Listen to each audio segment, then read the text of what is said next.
Abramos nosotros en nuestras Biblias en 1 Corintios, capítulo 1. Y estuvimos viendo lo que era el primer versículo, el saludo de Pablo. Y hoy vamos a ver el versículo 2, la parte A.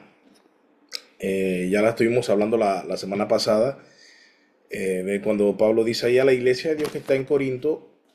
Y vimos que hablaba de que la iglesia es de Dios, pues, y no de hombres, algo que ellos después van a necesitar recordar cuando empiezan a dividirse, algunos siguiendo a Pablo, a otros a Pedro, a otros a Apolo, a otros a Cefas, bueno, Cefas, Pedro, y otros entonces diciendo que siguen a Cristo. Entonces, vemos cómo aquí el apóstol señala que la iglesia es de Dios. También vimos de que la iglesia está en Corinto.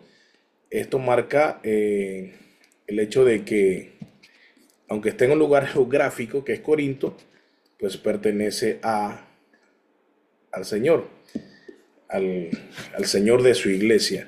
También esto implica que aunque esté en el mundo, no es del mundo, porque es iglesia de Dios, ¿no? De la iglesia de nuestro Dios. Así que hoy vamos entonces a ver el versículo 1b. La semana pasada yo les dije que el tema en el versículo 2, así, lo que hace énfasis ahí el apóstol es en la santidad. El asunto de la santidad es el punto clave del versículo 2. Pablo dice allí, después que dijo que la iglesia, dice a la iglesia de Dios que está en Corinto, continúa diciendo a los que han sido santificados. Presten atención a esto, a los que han sido santificados en Cristo Jesús, llamados a ser santos. Noten eso, el doble allí, la doble mención de santidad, o de ya en cualquiera de sus formas, santidad, santificación, santo. Dice ahí entonces que son santificados en Cristo Jesús y llamados a ser santos. Ahora, santificados, la palabra santo en griego es agios o hagios, y aquí vemos una derivación, ¿no? Que significa apartados o consagrados, ¿no? Para Dios, apartados o consagrados para Dios. Eso es lo que significa aquí santificados. Ahí la palabra es egiasmenoi, heiasmenoi, que significa entonces esto. Y esa palabra tiene un tiempo verbal perfecto griego que indica una acción pasada con efectos presentes permanentes, ¿no? Efectos presentes permanentes, o sea, que nos habla de la labor de Cristo, porque aquí dice santificados en, que es el medio, el instrumento en quien hemos sido santificados, ¿no? En Cristo Jesús. Eso pasó una vez y está su efecto permanente. Y eso es importante. Ahorita vamos a hablar, porque por eso dice santificados en Cristo Jesús, llamados a ser santos. Entonces vemos que hay una santificación primera y una santificación que es lo que se llama santificación progresiva. Y la santidad entonces no depende, aquí Pablo con esto está diciendo, cuando dice santificados en Cristo Jesús, está diciendo que la santidad no depende de su conducta, de la conducta de los corintios. Gracias a Dios, la santidad, la santificación en Cristo Jesús no depende de la conducta de ellos, porque tenían muchos problemas, muchos pecados y muchas costumbres contrarias a la santidad. Podemos decir inclusive que eran contrarias al llamamiento que había hecho nuestro Salvador. Así que más allá de que ellos sean santos por sí mismos, hay una obra primera que hace Jesús, que es de santificarnos, de apartarnos para Él, ya de consagrarnos para Él. En ese sentido es que está la primera santidad que se menciona aquí. El santificado se implica que Él nos ha apartado para sí mismo, ¿ya? No es que tú fuiste para que Él te apartara para Él, no es que te ofreciste para que Él te apartara para Él, no, es que Él te apartó para Él, para que seas entonces santo. Entonces ahí vemos lo que implica ya de una manera hermosa, ¿no? Porque esto es una cosa muy hermosa, saber que Él es que nos ha santificado, porque nosotros mismos no nos podemos santificar. De hecho, el escritor de Hebreos dice que aún la sangre de los toros y los machos cabríos no pudieron quitar el pecado, o sea, no pudieron santificarnos en ese sentido, de quitar, como Jesús Cristo en la cruz, que quitó el pecado y quitó la condenación, ¿ya? Y claro, hay una lucha continua que nosotros tenemos, eso es la santificación progresiva, y obviamente esa es nuestra responsabilidad como hijos de Dios. Pero esa segunda santidad, que es la progresiva, no va a suceder si no hemos sido primero santificados en Cristo Jesús. Así que eso es importante que sepamos por qué Pablo inclusive lo menciona en este orden. A los santificados en Cristo Jesús, llamados. Noten esto, hay algo que Jesús hizo para entonces darnos un llamado. Sin la obra de Jesús no hay llamado. Porque, o sea, puede haber llamado sin la obra de la cruz, pero nadie puede.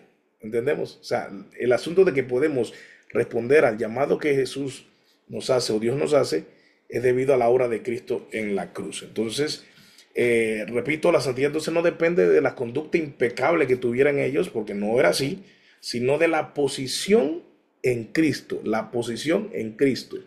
De hecho, eso es lo que implica ese en Cristo, están en algo, en alguien. Para verlo un poquito más, les he hecho ahí una diapositiva que permite todavía que sea más claro. Y aquí vemos entonces que Pablo recuerda su identidad. ¿Cuál es la identidad de ellos? Santificados en Cristo Jesús. Esa es su identidad. Y esto, como ya les expliqué, significa apartados para Dios, no para el pecado. Ahora Pablo también recuerda su llamado. ¿Cuál es? A ser santos. Y esto significa, una traducción es vivir de forma coherente con su identidad. Si pueden ver las dos oraciones que están entre paréntesis, podemos ver que somos apartados para Dios, no para pecar, sino para vivir de una forma coherente con nuestra identidad en Cristo. ¿Se dan cuenta? Ahí podemos unir esas dos líneas. Apartados para Dios, para vivir de una forma coherente con ese llamado, con esa consagración, por decirlo así, que Él ha hecho hacia nosotros. Con esto entonces paso, ahora sí a lo que les dije acá. Hablemos de posición y de estado. Aquí se define entre posición y estado. Posición es la que tenemos entonces en Cristo Jesús. Esta es otra forma de poder abordarlo. Santificados en Cristo quiere decir declarados santos por gracia, la gracia de Dios, y ese es un hecho espiritual. Eso es un hecho espiritual. Un hecho espiritual que implica tanto lo que dice Efesios, que nos ha sentado en lugares celestiales con Cristo. ¿Ya? Es un hecho espiritual. Aquí yo los veo a todos aquí sentados en comedor, en la cama, algunos en su sofá, otros, etcétera, ¿no? Están sentados en diferentes lugares, pero en nuestro plano espiritual nosotros ya estamos sentados en lugares celestiales con Cristo, porque ya Él nos ha concedido ese lugar es nuestro. O sea, y esto es algo tremendo, porque nuestra posición en Cristo ya se ha definido, hermanos, ya se ha definido y no hay marcha atrás. Ahora, nuestro estado, ahora sí, ya dejemos la silla celestial allá, estos puestos hermosos en los lugares celestiales con Cristo, y bajemos acá, a donde está en su sofá, en su comedor, en la sala, en su cama, en donde esté. Y entonces vamos aquí en nuestro estado ahora, el estado actual, y es un estado que implica la santidad progresiva, o sea, llamados a ser santos. Eso es que luchamos todavía con el pecado, pero que avanzamos en obediencia. Avanzamos en obediencia. Y noten este verbo avanzar, no es quedarse estático. No es que Jesús nos ha santificado para que nos quedemos quietos en cuanto a la santidad, sino a progresar en ella. ¿Cómo? Obedeciendo, bajo la gracia, avanzando, avanzando. En esto de las doctrinas de la gracia está lo de obedecer perfectamente, que es lo que no podemos. Entonces está lo otro, que es obedecer sinceramente, que es imperfectamente, pero queriendo, ¿ya? Imperfectamente, pero queriendo. Que muchos obedecen imperfectamente, no queriendo. O sea, algunos dicen, bueno, es que yo no puedo dejar de pecar porque somos pecadores. Eso ya es un imperfecto y queriendo, pero está el imperfecto que es cuando decimos, por ejemplo, ¿por qué?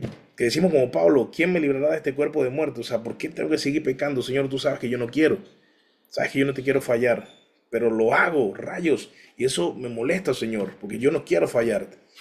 Entonces es un obedecer sincero, pero no es perfecto. Eso es lo que implica la santidad progresiva. Un deseo de obedecer sincero, aún reconociendo nuestras limitantes. Sin embargo, no debemos nunca confundir el estático que dice no puedo obedecer, por eso entonces no puedo hacer nada. ¿Me explico? ¿Me explico? Entonces, entendiendo esto realmente nos ayuda a avanzar en nuestra vida cristiana, entendiendo el asunto de la posición y el estado, nosotros podemos tener esperanza, aliento y avanzar en nuestra fe cristiana. Primero, porque pensamos en lo que ya ha hecho Cristo, que es lo más difícil, hermano. Por decirlo así, lo más difícil es que el carro arranque. Cuando el carro arranca, nada más métele y ahí nos vamos. Bueno, eso es lo que hizo Cristo. Cristo ya nos dio la potestad porque Él nos ha santificado, nos ha declarado. Y esto es tremendo, hermano. De hecho, la canción que puso nuestro hermano Jorge Sasso en cuando empezamos este tiempo de oración el día de hoy, gloria es su intercambio. O sea, y hay una parte que dice, declarado justo soy en Él. Entonces, vemos que nuestra posición es santidad.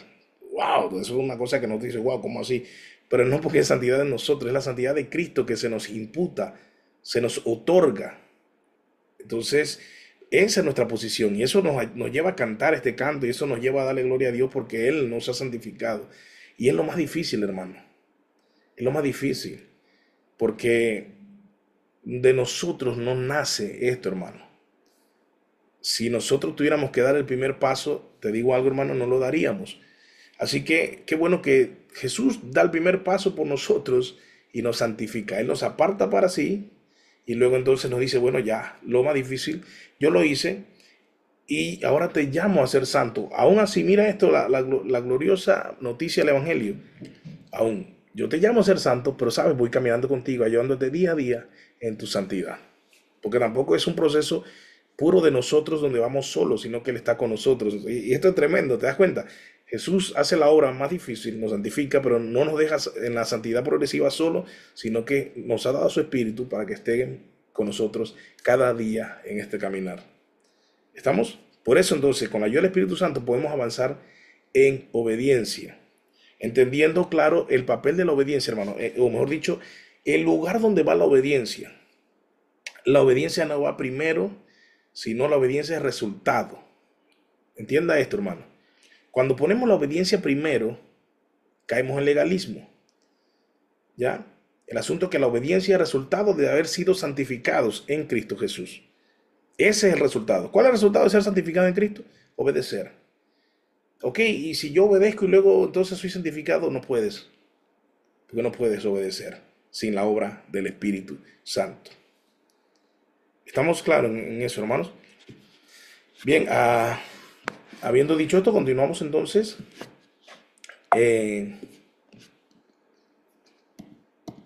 Vamos con la parte C del versículo. Este versículo es un poco amplio.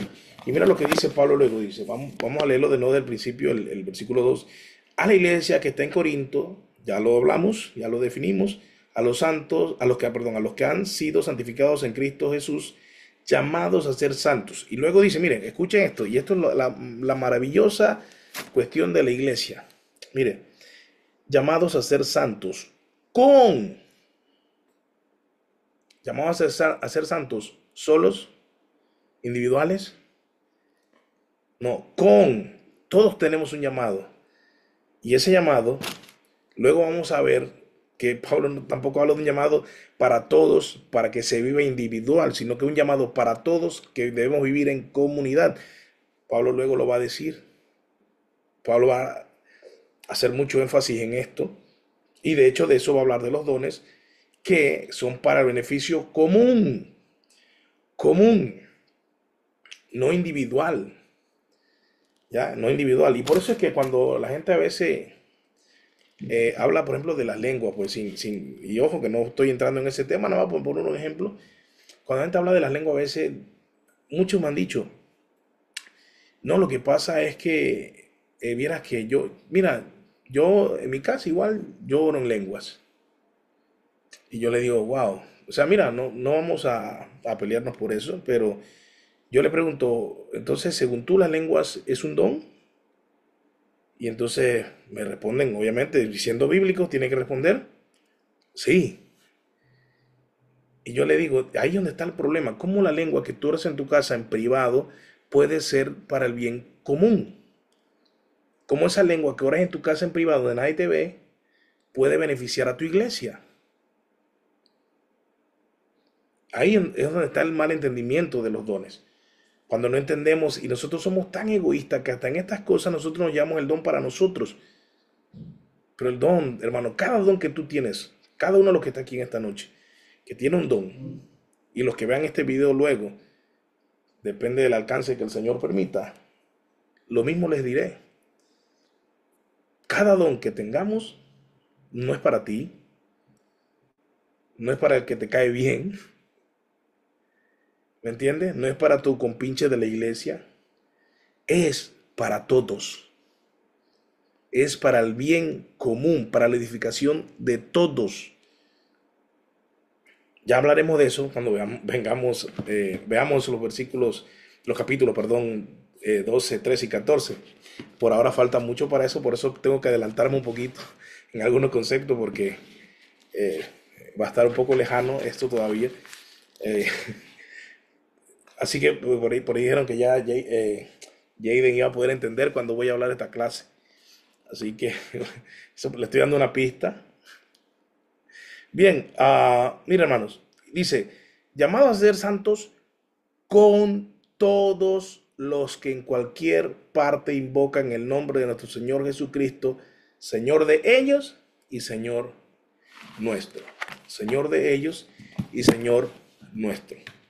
Entonces, lo primero que llama la atención es con todos los que invocan. ¿Qué implica esto con todos los que invocan? Invocar el nombre entonces es reconocer a Jesús como Señor. Invocar el nombre no es pronunciar el nombre, aclaro eso también. No es pronunciar el nombre. ¿Se acuerdan el pasaje de Romano que cita Isaías, al profeta Joel, perdón, que todo aquel que invocar el nombre del Señor será salvo? O sea que esto no es decir el nombre, sino este invocar implica reconocer a Jesús como Señor. O sea, en otra lectura podemos decir que a los que son llamados a ser santos, con todos los que en cualquier parte reconocen a Jesús como Señor, oran a Jesús como el Dios Todopoderoso, dependen de Él como el Dios providente y soberano y le rinden culto como el Dios creador y dueño de todo. ¿Se dan cuenta, hermanos? Todo lo que implica invocar. A veces, claro, lo que pasa es que tenemos la costumbre de recordar, no sé, nuestra vida de colegio, de universidad, y por ejemplo dice, a ver, hermano Jan, o joven Jan, háganos la invocación religiosa. Entonces vemos ahí, Padre nuestro que estás en el cielo, y una oración ahí, todo vana. Me explico, pero invocar el nombre en la Biblia, ¿se acuerdan de hecho es tan fuerte, hermano, no sé si quieren acompañar, voy a ver el tiempo. Ok, sí, estamos bien. ¿Se acuerdan en Génesis cuando Dios da un reemplazo para Abel? ¿Se acuerdan? Mira lo que dice Génesis 4,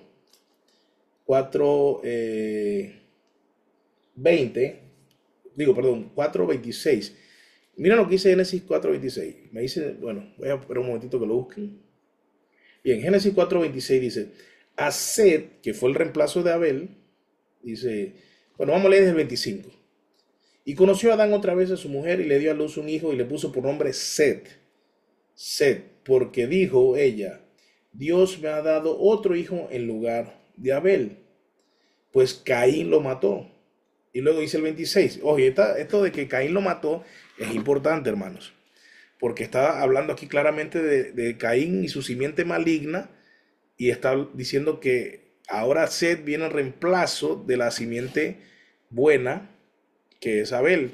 Y luego dice entonces que Set fue dado en lugar de Abel. Pero mira lo que dice, y a Set le nació también un hijo y le puso por nombre Enos. Noten esto, ¿Cómo estaba la gente en ese tiempo? Ya depravada porque la descendencia que estaba predominando, por decirlo así, era la de Caín. Y dice, por ese tiempo comenzaron los hombres a invocar el nombre del Señor. Ahora, ahí usted puede ver claramente, si pensamos en el contexto histórico y narrativo, usted entiende que ahí no es una invocación, no es que para ese entonces empezaron a rezar. De hecho, no solo vamos a pensar en el rezo, no es que dice, para ese tiempo los hombres empezaron a orar, no, sino que para ese tiempo empezaron a respetar, a temer a Dios, a honrar a Dios, a reconocer a Dios. ¿Se entiende, hermano? Entonces, los corintios no son un grupo aislado, sino una parte de la gran comunidad de hijos de Dios que le reconocen como Señor, que viven dependiendo de Él, que oran a Él como comunicación, como esto de que existe para nosotros y por eso hablamos con Él y obviamente le rendimos culto. Y con esto de culto, pues se refiere que hay toda una liturgia, todo un orden, ¿ya? En el cual nosotros nos edificamos, estudiamos su palabra, compartimos. Esta carta se está leyendo en uno de estos cultos. Cuando se les entregó a los corintios, se leía en el culto. Imagínense. Entonces, vemos que invocar el nombre no es algo tan sencillo como muchas veces lo vemos. Por eso es que, claro, ustedes saben también la invocación esta que hacen la gente de que en las campañas cuando hacen la famosa oración de fe y dice, repita conmigo, Señor, te reconozco. Pero si en el corazón no se reconoce a Jesús como Señor, hermano, de aquí por afuera puede decir lo que sea. Por eso es que esto es más profundo que una simple oración del pecador. La invocación del nombre es un reconocimiento poderoso. Puedo seguir aquí todavía porque sí, pero mira, en Romanos, cuando la gente dice que si dijeras con tu boca que Jesús es el Señor y reconocieras en tu corazón que Dios lo levantó de los muertos, entonces serás salvo. Y la gente de ahí saca la oración esta famosa de fe. Repito, es reconocer a Jesús como Señor ante el César. ¿Usted cree que el César va a matar a alguien por reconocer a Jesús como Señor, como una mera oración religiosa? No, sino por un estilo de vida que va de acuerdo a esa profesión que se hace. Un corazón que cree también y que vive y siente. Y eso ofendía al emperador, y eso ofendía a los líderes romanos, y podían matarte. Nadie te iba a matar por tú decir, Ave María, Madre de Dios, ruega por nosotros. Mátenlo, no, hermano. Tampoco por decir, Padre nuestro que está en los cielos, santificado, o sea, así meramente del labio, hermano, no. Entonces, por eso es importante que ya Pablo desde aquí empiece a decirle, ustedes invocan junto con todos los santos, pero la invocación que ustedes hacen tiene que llevar el reconocimiento de Jesús, tiene que tener dependencia de Él, pero ustedes están dependiendo de su propia inteligencia, dice Pablo, de su propia sabiduría, de su propia fuerza, de su propia elocuencia, y entonces no están invocando realmente el nombre del Señor. Qué bueno que Pablo menciona esto después de decir que son santificados en Cristo Jesús. Bien, Pablo entonces subraya la unidad de todos los creyentes. Jesús es Señor de todos, no hay favoritismo. Vuelvo y repito, está ya dando la antesala de lo que él va a reprender luego en los Corintios. Estas facciones que se habían hecho, estos grupos, estas divisiones, Pablo está diciendo, realmente dice, Señor de ellos y nuestro, es Señor de todos, de todos. Por lo tanto, si es Señor de todos, no tiene que ser de Apolo, no tiene que ser de Pedro, no tiene que ser de Pablo, no tiene que ser aún de Cristo. Si tú dices que eres de Cristo y no reconoces la unidad, escucha esto, hermano, esto es tremendo lo que Pablo dice más adelante.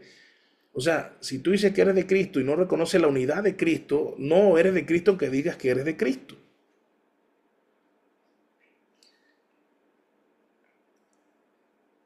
Te lo pongo así de una forma contextual ahora que se puede ver la práctica de una vez.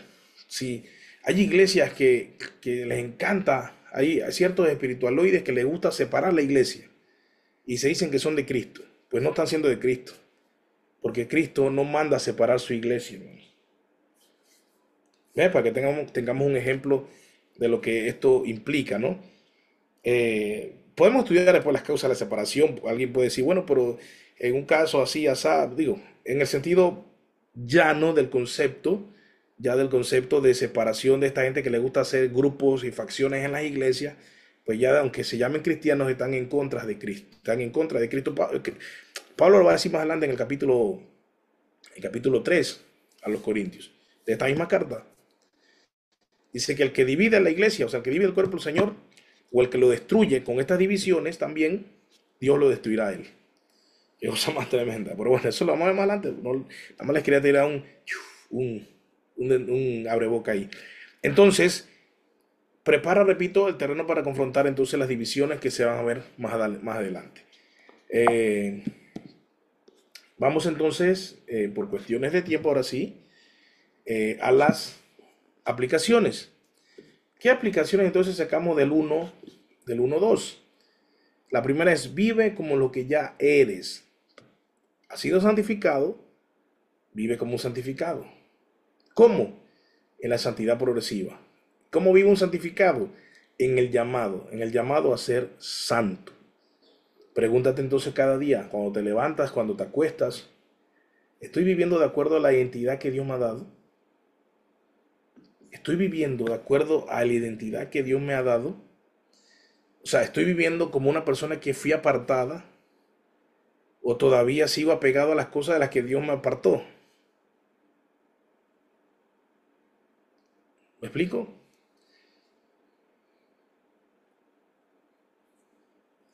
Decía MacArthur en su libro que me encanta mucho, el verdadero o el único camino a la felicidad. MacArthur, hablando de las bienaventuranzas, en su prólogo, en su introducción, perdón, él dice algo como parafraseado, ¿no? Que a él le extrañaba mucho la gente que a veces decía, no, que yo me convertí en tal año, pero cuando él lo ve, él dice, pero ¿en qué te convertiste? Porque te veo igual. O sea, ¿en qué te convertiste? Entonces, si nosotros somos santificados, hermanos, en Cristo Jesús, tenemos que vivir coherente a esa verdad. O sea, pero bueno, yo sí he santificado. ¿Qué quiere decir santificado? Que Dios me sacó de la inmundicia, pero yo te voy todavía revolcándote en la inmundicia. Y esto no quiere decir que no pequemos, hermano. No estoy diciendo que tenemos que ser perfectos. Obviamente, lo que yo digo es que una cosa, a veces nosotros vemos que hay supuestos creyentes que se deleitan realmente en lo malo. Mira, no es una cosa que un creyente cometa un pecado y se arrepienta y hasta tú ves que el pecado que cometió le pesa.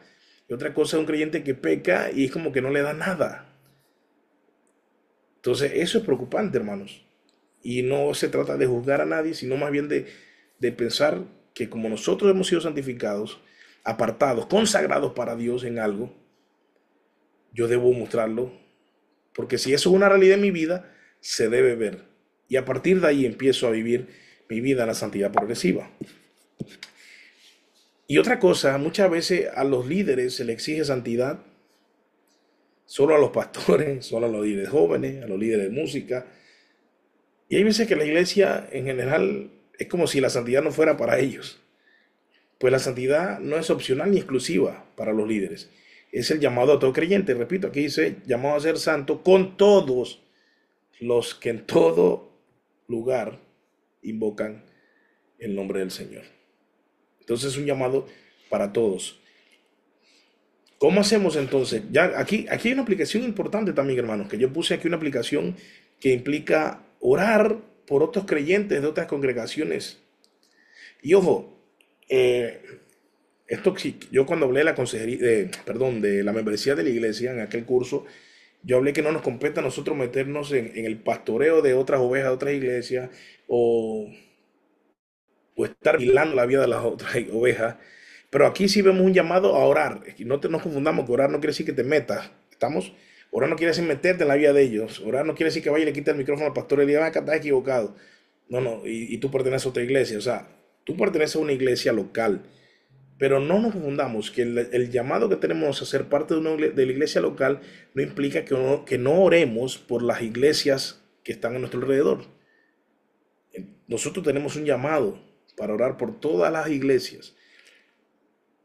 A veces pues mi esposa ha escuchado cuando lloro, o en la iglesia ustedes me han escuchado cuando lloro, y yo oro por las otras iglesias que están en nuestra ciudad, que están predicando un evangelio corrupto. Y digo, Señor, yo no digo, Señor, manda fuego y consúmelo. No, no, más bien digo, Señor, ten misericordia, porque allí en esa iglesia, con todo y eso, hay personas que están siendo salvadas hoy. Pero alumbra con tu verdad. Señor, pon en sus corazones un despertar por la verdad bíblica. Pon en sus corazones una pasión por el evangelio, por predicar el evangelio, por enseñar el evangelio y vivir el evangelio. Porque se necesita, hermanos, se necesita. Se necesita. Así que no estamos compitiendo, hermanos. Desde el momento que usted ve que hay iglesias que hacen actividad, no sé si aquí les ha pasado, o si aquí los que verán este video luego, yo estoy seguro que sí les ha pasado, que a veces hacían una actividad en una iglesia y cuando tú decías al pastor, a tu líder que ibas a ir a esa actividad, decían, no, ¿qué vas a hacer para allá? ¿Qué vas a hacer para allá? Si tú no eres asamblea de Dios, si tú no eres cuadrangular. Pero pastor, bien aquí, lo que pasa es que allá hacen unos juegos bien chéveres y comparten porque hay bastantes jóvenes, pero tú no eres de ellos. Hermanos, eso es lo que Pablo criticó y cuestionó y reprendió a los corintios. Lo que pasa es que a veces hay un miedo. Los pastores tienen miedo que allá vayan y les prediquen una cosa y entonces la gente se vayan allá. Ay, me voy porque acá me predicaron algo interesante. O porque tienen miedo que allá descubran algo que entonces cuando llegan a su iglesia se les cuestione, hermano. Hermano, el pastor que ande conforme a la palabra y que predique de parte de Dios delante de Dios, hermano, no tiene esas preocupaciones, hermano. Aquí usted puede irse si quiere a una misa católica, si quiere este domingo, o hoy hubiera ido hoy a las 6 de la tarde, qué sé yo. Usted no se preocupe por eso. ¿Quiere ir a un culto mormón? Vaya. ¿Quiere ir a los Rosacruz allá, a Morógamo? No sé cómo se llama, no me acuerdo ahí por la feria. Vaya. Y después me cuenta cómo le fue. Yo no tengo miedo con eso, hermanos. Claro, ahora ya estoy metiendo sectas, no se preocupe. Es porque yo siempre lo llevo a lo absurdo, acuérdense. Yo lo exagero para que quede claro la idea. Pero hermano, vaya a la cuadrangular, vaya a la Asamblea de Dios, vaya a la Iglesia de Cristo, que hay una allá por allá por San Agustín, por allá atrás, que son iglesias evangélicas. Yo no tengo problema con eso. Porque yo sé que yo lo que predico, yo no lo predico de parte mía, sino de parte de Dios y con un estudio cuidadoso del texto. Que soy imperfecto, claro, claro, pero hago mi trabajo en mi responsabilidad lo mejor que puedo. Pero hay un celo tremendo muchas veces que los jóvenes son perjudicados, no pueden ir al campamento, no pueden participar de actividades. Pero también está el otro lado de los pastores que cuando ven que llega un joven de otro concilio también lo rechazan. O sea, hermano, esto es ridículo, algo que aquí vemos que el Señor está cuestionando en su palabra y que no se respeta. Estamos haciendo facciones donde Dios nos ha llamado que somos de Él todos en todo lugar que invoquen el nombre de Cristo Jesús, Señor nuestro. Entonces, nuestra tarea mínima, hermanos, es orar por ellos, orar por estas congregaciones y reconocer que no estamos compitiendo ni robándonos ovejas, ni estamos, o sea, hermanos, estamos colaborando en la misión. Estamos colaborando en la misión. Cuando a mí me dicen que una iglesia en la localidad van 1000 personas, a mí no me duele que se llene. Me duele que sean 1000 personas a veces escuchando un evangelio corrupto. Esa es mi preocupación. ¿Me explico? Así que oremos por las congregaciones, oremos por otros pastores para que Dios también les dé entendimiento del evangelio o rompa su corazón rebelde que a veces quieren tener manipulada la congregación bajo ciertos dogmas, etcétera, las que sean, pero que Dios sea misericordioso una vez más con estas iglesias y recordar que hay gente que se está salvando allí, hermanos. Que Dios nos libre de ese proselitismo de creer que solo salva en una iglesia u otra. Una aplicación tremenda también que vemos aquí es que si queremos nosotros practicar la invocación del nombre del Señor como iglesia, entonces tenemos que tener en cuenta las siguientes cosas. Uno, que la iglesia que invoca el nombre del Señor lo hace cuando obedece su palabra. O sea, invocar el nombre del Señor no es meramente, repito, orar o repetir una oración o un rezo, lo que sea, sino es obedecer su palabra. Cuando vemos allá que a hacerle nace un hijo y que por ese tiempo empiezan a invocar el nombre del Señor, empiezan a nacer hombres y mujeres que obedecen a Dios. ¿Ya? También podemos ver que se congregan para adorarle y edificarse mutuamente. Eso también lo encontramos desde el Antiguo Testamento. También vemos que oran confiando en Él siempre. Vemos que también lo adoran con todo lo que es y todo lo que hace el Señor. Y también proclaman el Evangelio a otros. ¿Ya? Invocar el nombre del Señor implica también proclamar el Evangelio a otros. Bueno, con esto, hermanos, vamos a terminar entonces la clase de hoy. Y pasemos entonces al tiempo de preguntas. Cerramos la grabación para no extenderlo y pasamos al tiempo de preguntas. Gracias por estar aquí.